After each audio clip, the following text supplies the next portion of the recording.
কত কিছু চাইলাম, পাইলাম না, দিল না আল্লাহ।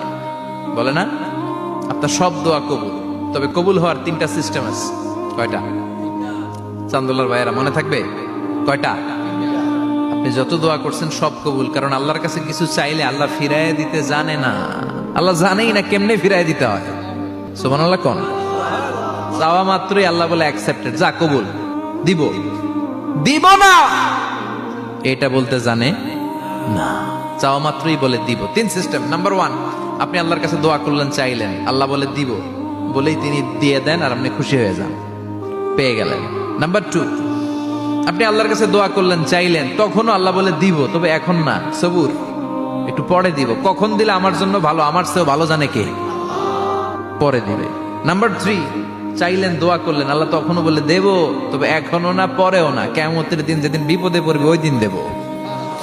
যেদিন তোর বাবা তোরে চিনবে না, তোর মা তোরে চিনবে না, বন্ধু বন্ধুরে চিনবে না, পীর সাহেব মুরিদরে চিনবে না, মুরিদ পীর সাহেবরে চিনবে না, ইমাম সাহেব মুসল্লিরে চিনবে না, মুসল্লি ইমাম সাহেবরে চিনবে না, কেউ কাউরে চিনবে না। ওই কঠিন দিনে তোরে আমি বাঁচাইয়া দেব।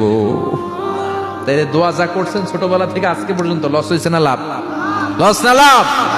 এজন্য বেশি বেশি দোয়া করার দরকার আছে না নাই?